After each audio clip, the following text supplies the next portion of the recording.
إن الحمد لله نحمده ونستعينه ونستغفره ونعوذ بالله من شرور أنفسنا وسيئات أعمالنا.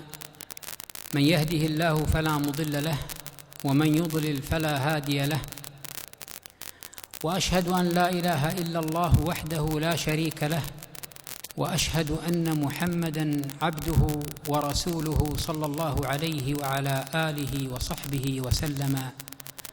أما بعد، يقول ربنا تبارك وتعالى في كتابه العزيز: يا أيها الذين آمنوا كتب عليكم الصيام كما كتب على الذين من قبلكم لعلكم تتقون، أياماً معدودات، فمن كان منكم مريضاً أو على سفر فعدة من أيام أخر، وعلى الذين يطيقونه فدية طعام مسكين، فمن تطوع خيراً فهو خير له، وأن تصوموا خير لكم إن كنتم تعلمون. هذه الآيات العظيمة فيها فوائد جمة. يقول ربنا تبارك وتعالى: يا أيها الذين آمنوا، ينادي المؤمنين بوصف الإيمان: يا أيها الذين آمنوا. ويا عبد الله، إذا سمعت هذا الخطاب فأرعه سمعا، فهو إما خير تدل إليه وإما شر تنهى عنه. كتب عليكم الصيام كما كتب على الذين من قبلكم، فيه بيان أن الصيام مكتوب أي مفروض، فالصيام ركن من أركان الإسلام الخمسة كما جاء في غير حديث، وهو ليس من خصائص هذه الأمة. الصيام ليس من خصائص هذه الأمة كما كتب على الذين من قبلكم. الحكمة من الصوم تتجلى في قوله عز وجل: لعلكم تتقون. إذن المراد من الصيام التقوى، فإن الله لا يصنع بتركنا الطعام والشراب شيئا، وإنما المراد هو التقوى. والتقوى يا عباد الله أن تجعل بينك وبين عذاب الله وقاية، أن تجعل بينك وبين عذاب الله وقاية. قال طلق بن حبيب رحمه الله: التقوى أن تعمل بطاعة الله على نور من الله ترجو ثواب الله، وأن تترك معصية الله على نور من الله تخشى عقاب الله. هذه هي التقوى. يروى أن أمير المؤمنين عمر بن الخطاب رضي الله عنه سأل أبي بن كعب رضي الله عنه عن التقوى، فقال له أبي: هل سلكت طريقا ذا شوك؟ هل مشيت في طريق فيه شوك؟ فقال: نعم. قال: فما صنعت؟ قال: إن رأيت الشوك جاوزته أو قصرت عنه. قال: ذاك التقوى. وأخذ هذا المعنى ابن المعتز فقال: خل الذنوب صغيرها وكبيرها فهو التقى، واصنع كماش فوق أرض الشوك يحذر ما يرى، لا تحقرن صغيرة إن الجبال من الحصى. فهذه هي التقوى، وهي المراد من الصيام. هي المراد من الصيام أن نتقي الله سبحانه وتعالى. ومن فوائد الآيات الكريمة أن هذه الأيام التي نصومها أياماً معدودات، فمن كان منكم مريضاً أو على سفر فعدة من أيام أخر. وأرجو أن تنتبهوا بارك الله فيكم لأمور. المريض يجوز له أن يفطر، وكذا المسافر. فالمريض الذي يشق عليه الصوم يحرم عليه أن يصوم. المريض الذي يشق عليه الصوم يحرم عليه أن يصوم ويجب عليه أن يفطر. والمريض الذي لا يتأثر بالصيام ولا يضره الصوم فهذا يجب عليه أن يصوم. والمسافر أيضا، المسافر يجوز له أن يفطر. وننتبه لمسألة عظيمة في هذا الأمر، مسألة عظيمة بالنسبة للمسافر. بعض الناس ينكر على المسافر إذا أفطر. بعض الناس ينكر على المسافر إذا أفطر. يقول شيخ الإسلام ابن تيمية رحمه الله: من أنكر على المسافر فطرة يستتاب وإلا قتل. إلى هذا الحد، إلى هذه الدرجة، هل الأمر عظيم هكذا؟ قال: نعم، لأنه أنكر معلوما من الدين بالضرورة. أنكر معلوما من الدين بالضرورة. الله عز وجل أباح للمسافر أن يفطر، والنبي صلى الله عليه وسلم أفطر وهو مسافر، فكيف تنكر على المسافر فطرة؟ وننتبه لأمر يا أخوان، المسافر إذا شق عليه الصوم حرم عليه أن يصوم. المسافر إذا شق عليه الصوم حرم عليه أن يصوم. وأما إذا كانت المشقة يسيرة فإنه يكره له أن يصوم، يكره له أن يصوم. واختلف العلماء رحمهم الله تبارك وتعالى في من سافر في سيارة أو في طيارة مكيفة وهو مرتاح ولا مشقة عليه، فهل الأفضل له أن يفطر أو الأفضل له أن يصوم؟ فيه خلاف بين أهل العلم. والذي يرجحه الشيخ ابن عثيمين رحمه الله أن المسافر إذا لم يشق عليه الصوم فالأفضل في حقه أن يصوم. الأفضل في حقه أن يصوم. هل انتبهنا أيها الإخوة الكرام إلى هذه المسألة الخطيرة العظيمة الكبيرة في إنكار الفطر على المسافر؟ هل انتبهنا لها؟ لا تنكر على مسافر إذا أفطر، لأن شيخ الإسلام يقول: من أنكر يستتاب وإلا قتل. بعض الإخوة يشقون على أنفسهم ويشقون على زوجاتهم ويشقون على أولادهم في السفر، فيسافر للعمرة مثلا ومع هذا يشق على نفسه ويشق على زوجته ويشق على أولاده ويجعلهم يصومون بالقوة، وهو يراهم يكاد أن يهلكوا، ومع ذلك يرى أنه يتقرب إلى الله بهذا الأمر وما علم أنه يأثم عند الله عز وجل، لأنه ارتكب أمرا محرما. وما هو الدليل؟ الدليل قول النبي صلى الله عليه وعلى آله وسلم: ليس من البر الصيام في السفر. ليس من البر يعني من الإثم الصيام في السفر. وهذا لم يأخذه العلماء على إطلاقه، وإنما حملوه على ما إذا وجدت المشقة.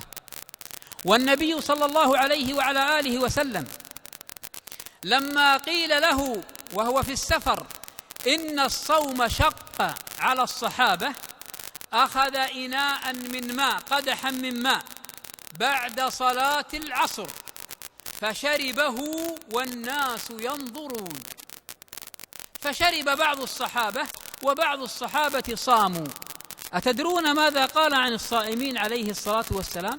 هل شكرهم؟ هل أثنى عليهم صيامهم؟ قال: أولئك العصاة، أي أنهم أثموا بهذا الصيام لأن الصوم شق عليهم.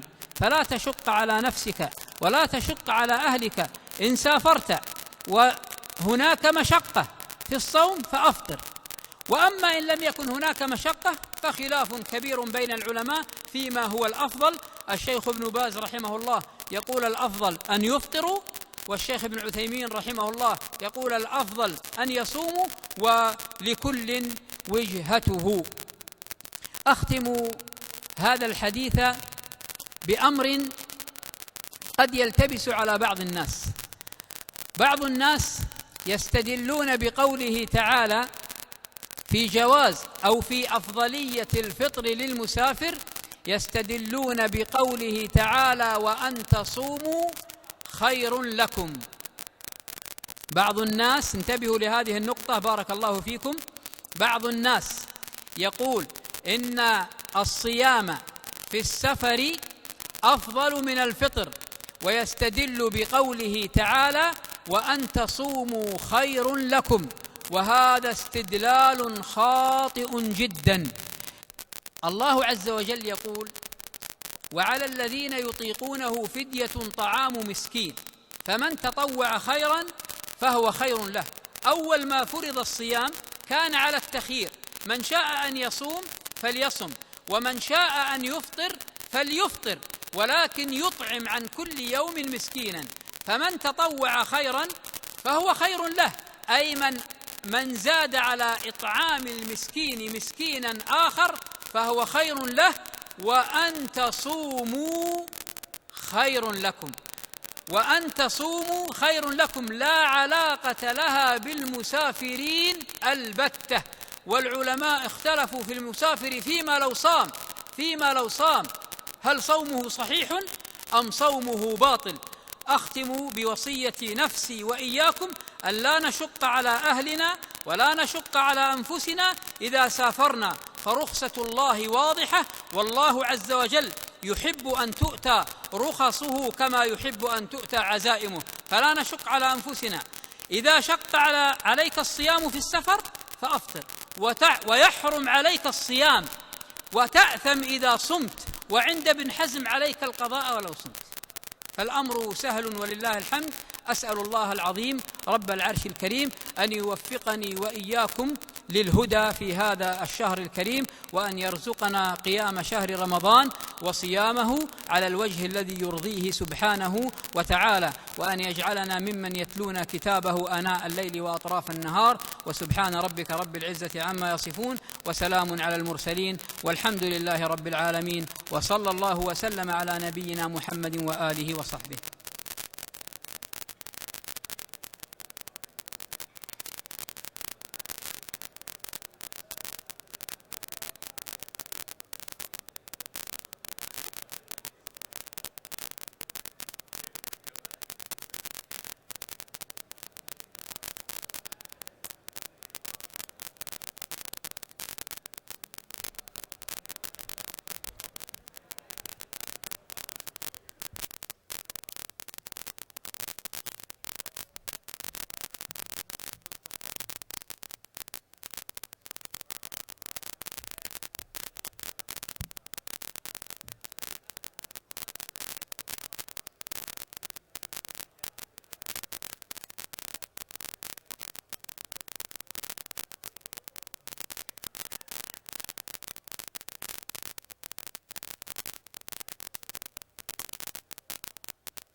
الله أكبر الله أكبر.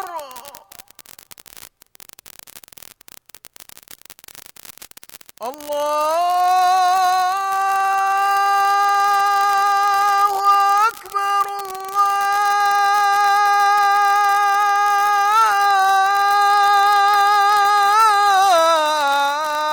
الله أكبر.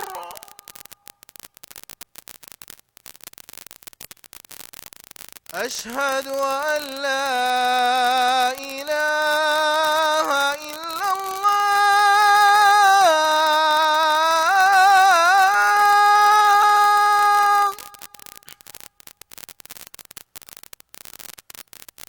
أشهد أن لا إله إلا الله.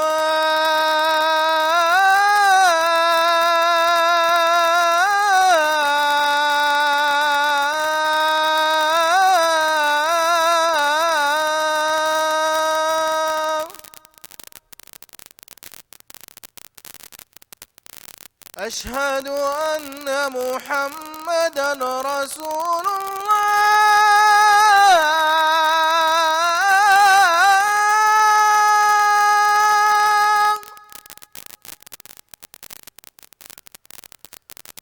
أشهد أن محمدًا رسول الله.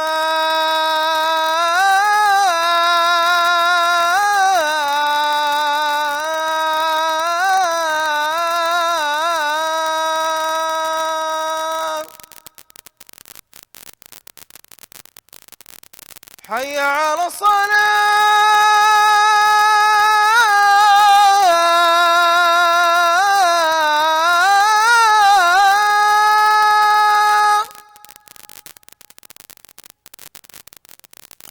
حي على الصلاة.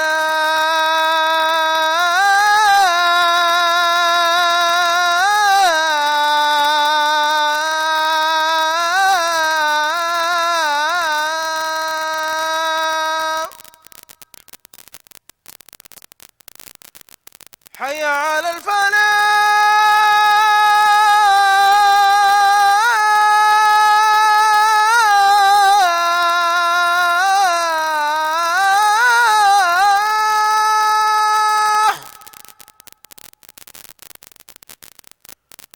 حي على الفلاح.